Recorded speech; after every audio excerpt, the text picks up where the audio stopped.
Okay. This thing.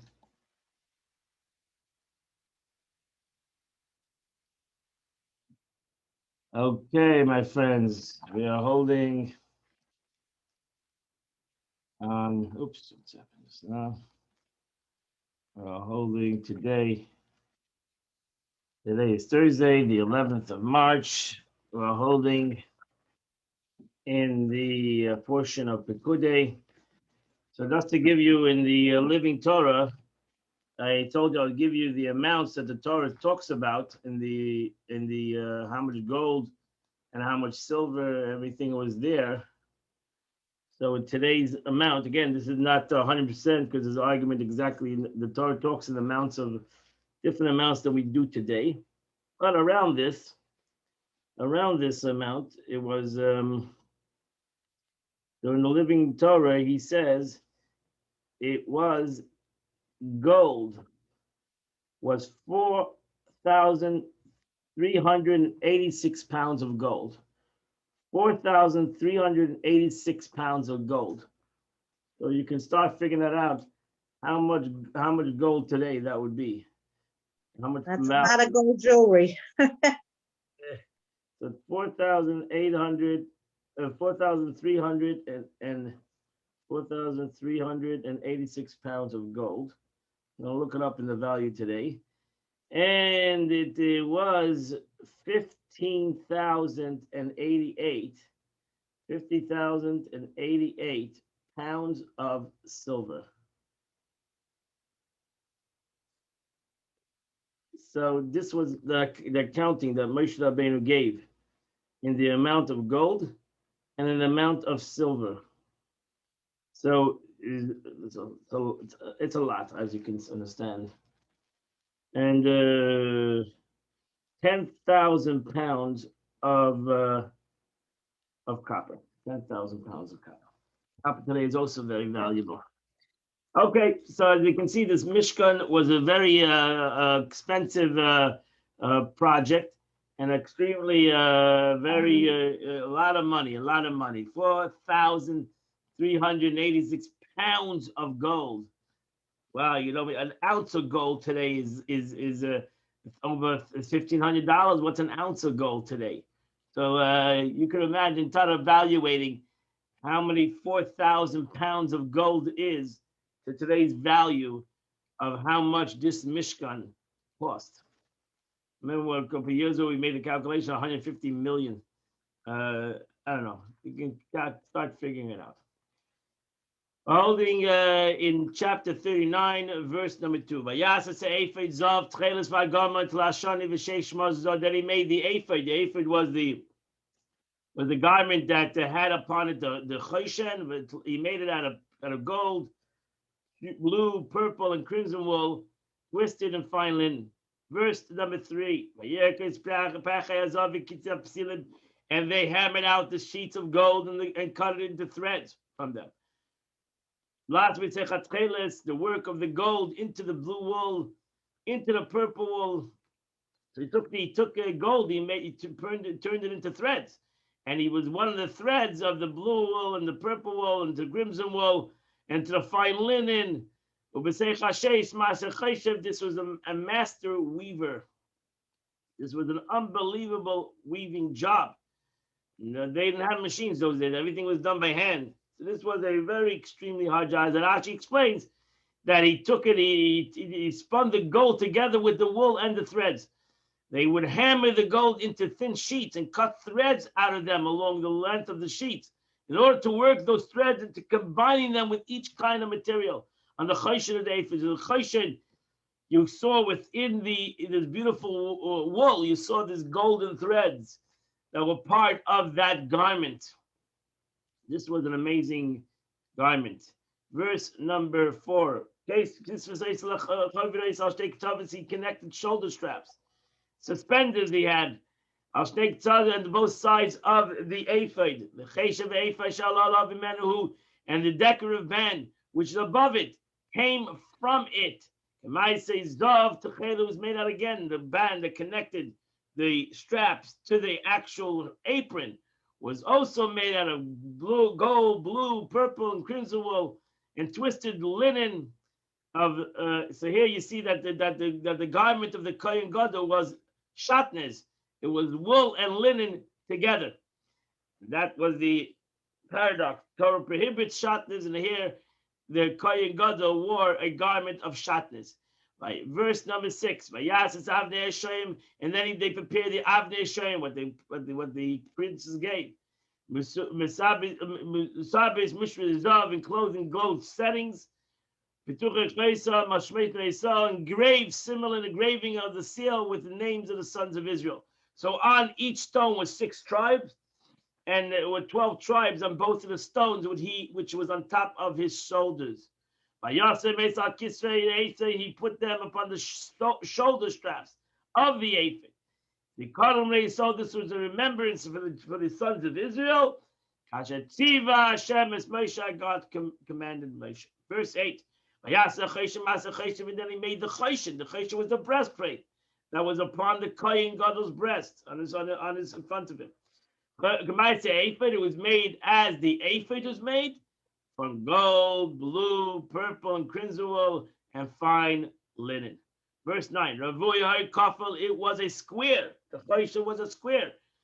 Zeres arkev, zeres rachel kafel. It was a one span, and it was the width of one span doubled because they folded the choshen. It was like they made one set a sheet of beautiful gravings, and then they close it up, and the choshen was like a double. And inside they put the Orah V'Tulah, they put the words of the name of God, which was the miracle of the choshen. And they filled it 4 rows of stones. Torah Evan, 1 row was Oidem, Pidida, and Bareketh was 1 row. Torah Sheni was Nefach, Sapir, Yalim. The second was Nefach, Sapir, and Yahalom. Torah Shlishi, the 3rd row was Leshem, Shoiva, Achlama. Torah Revi, and the 4th row was Tashish, Shoyam, and Yeshveh. Musabais, they were enclosed in gold settings, their filling. So that was the choshen. I want to give you a picture of the choshen, remind us all what the choshen looked like. Okay, that was the choshen, and it's for, see, it's a nicer picture here. Okay, so this was the again. Here you had the choshen and all its the breastplate and the 4 rows of stones, and you actually see they wrote in the stones the names of the Jewish people also. Here you see it. Here you see the names of the Jewish people. So that was the breastplate that was on the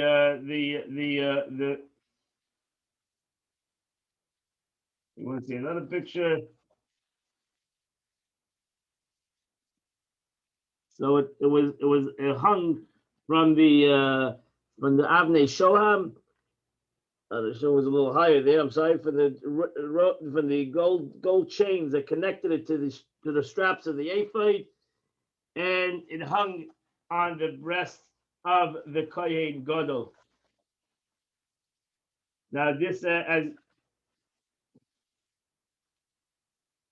you see actually over here, I'll show you another picture. You see it was doubled. See, it was doubled over, and inside it was doubled over. So you can see the 2 sides of the choshen. There was one piece of cloth that was doubled over, and he writes over there the Urim. That's where he put a plate with God's name in it. That went in the middle of that doubled over cloth. Yes, it's a choshen verse Vavanim, and the stones, verse 14. And the stones were the names of the sons of Israel, 12. As the Shememis, they were they were engraved of a seal, everyone according to his name for the 12 tribes.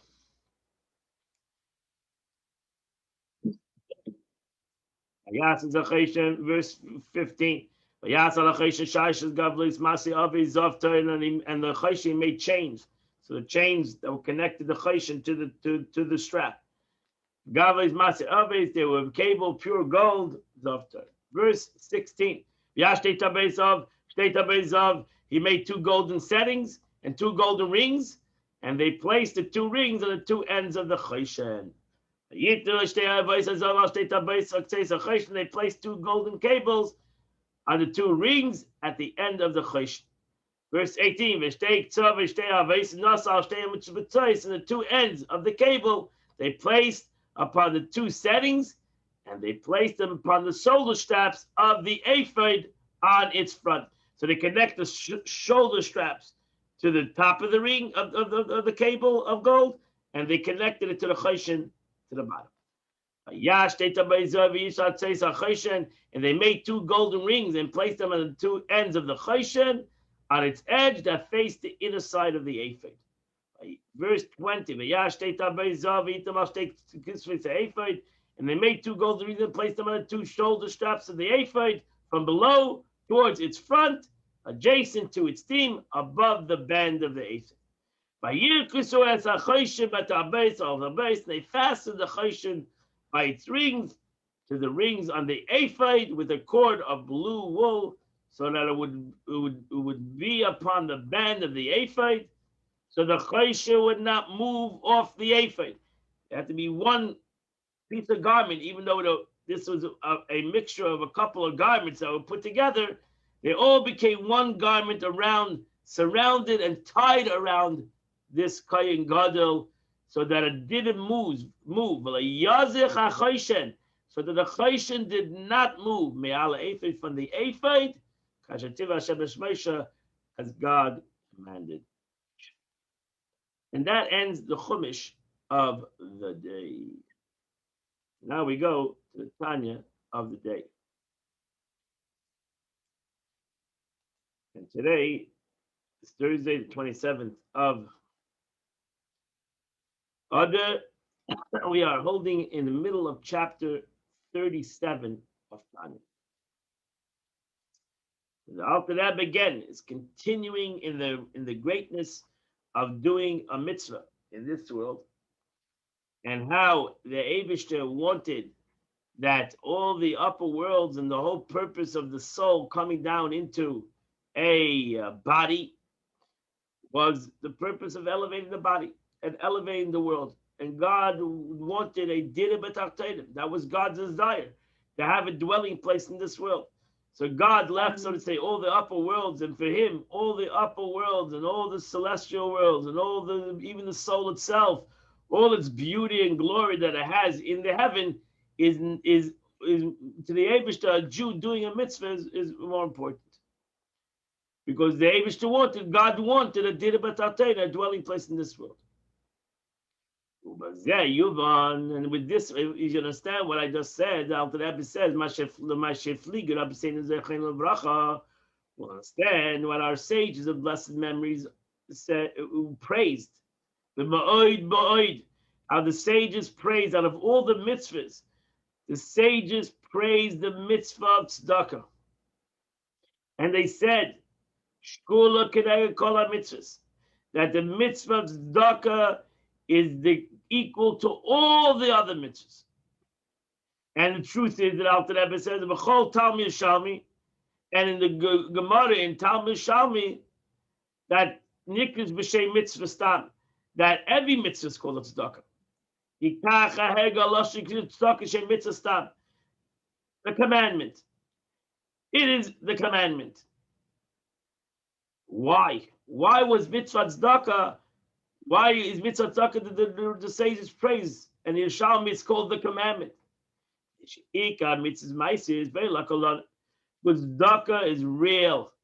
It's a real charity. The core mitzvahs of action surpasses them all. For the purpose of all mitzvahs, is the concept of elevating your animalistic soul and even your vital soul. Since this vital soul that performs them is enclosed in them. And what's the whole purpose? To take the vital soul and take the animalistic soul and take the Gashmi, the Chalel, to be absorbed in the light of God. And there's no mitzvah, no greater mitzvah that the whole human being is totally involved with, totally enclosed with, totally worried about, totally transfixed on in his whole life, like the concept of money, tzedakah. Because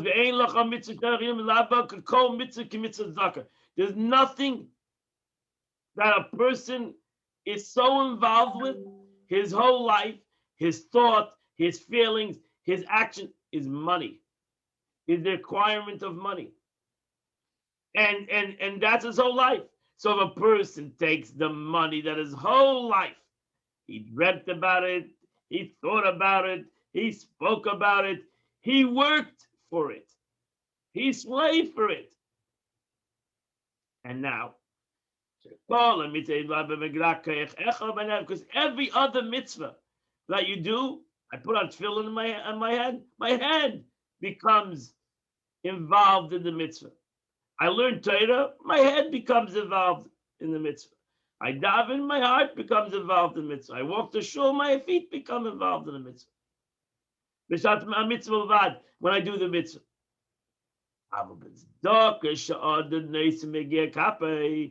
Charity, however, one gives from the proceeds of the toils of his hands. When one gives money to tzedakah, which he worked hard on, money which he worked hard to get, and he worked hard, and it took his thought, it took his time, it took his life. His whole being was involved in this money. What happens when I take that, when my whole being is involved with this money, I give it to tzedakah? Now I've given everything to the mitzvah. I call koyach nafshei chayunas meluvish basis malachtei, because surely his strength and his vital soul is all enclosed in the effort of his labor, or any other occupation which he earned this money, which he is now distributing to tzedakah. Nice, tzedakah. So when he gives this money, which he worked on, and he got, and it took a lot of work, took a lot of effort, broke his body for this money. Then he gives it to charity, this money, which he applied all the strength of his vital soul. His entire vital soul ascends to God. Hence the superiority of charity over all mitzvahs. That's why you understand why tzedakah is the most greatest mitzvah a person can do. Because tzedakah symbolizes the whole concept of every mitzvah. Every mitzvah was to elevate the world. Tzedakah really elevates the world. Truly elevates this world. And elevates himself.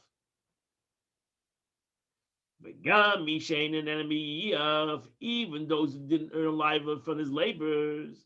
Let's say a guy got he just got an inheritance, so he didn't have to work so hard.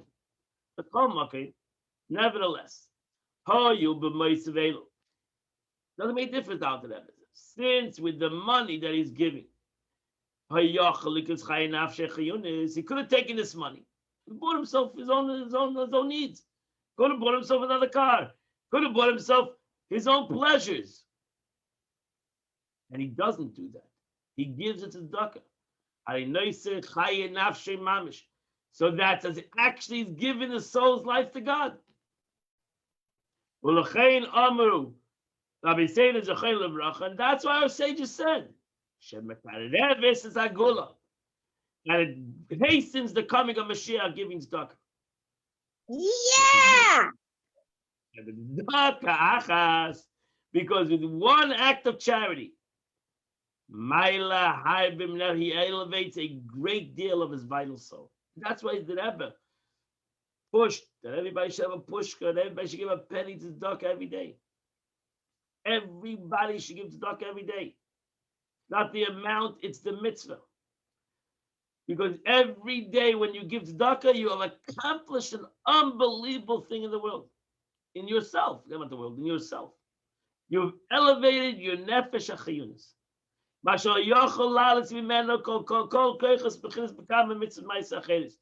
Which, in fact, you might elevate through many other activities. So, what one mitzvah can do, one act of giving tzedakah can do, you'll have to do. I don't know how many other mitzvahs to accomplish. That every part of your body should be involved. So you can do it. You can learn. You'll learn with your head. You'll work with you have to do something that does with your hand, and something that does with your feet, and something that does with your emotions. Here you have one mitzvah that it accomplishes everything in one act. And that's the power of tzedakah. As mentioned earlier in this chapter, the Messianic era is a result of our effort to purifying and elevating the vital soul. Charity, which affects this elevation, is such a great measure, thus it hastens the redemption. And that's why we understand why the Rebbe not only pushed tzedakah, but he would stand hours upon hours in giving tzedakah Sundays, giving out dollars that people should do tzedakah. He constantly pushed the mitzvah of tzedakah, and he pushed so much the mitzvah tzedakah. He gave you the dollar to give tzedakah. He gave you money to give tzedakah. So there was no excuse that you shouldn't give the tzedakah. Go out and give tzedakah. And the Rebbe pushed it constantly, and he emphasized the ein. He always would bring on the pasuk that it says the ein golin of the amais tzedakah, that the Yidden will got a goals to the acts of tzedakah, charity, by giving charity. Mamish tzedakah. We're talking not about kindness. We're talking about cash, by giving money. And again, as I said before, it doesn't make a difference the amount. To the mitzvah tzedakah, you give 2 pennies every day, a penny a day. You did the mitzvah tzedakah, and everybody should do tzedakah every day, because by giving tzedakah every day, you're going to bring redemption to yourselves and redemption ultimately to the entire world. And that ends the Tanya of the day. My friends, today, the 27th day of the month, which starts on chapter 120, and it goes till chapter 135. So 134. So chapter 120 to 134, and you will do the chitas of the day. I wish you a wonderful, beautiful day. And tonight I want to remind you, tonight is the last class of the JLI, the Journey of the Soul.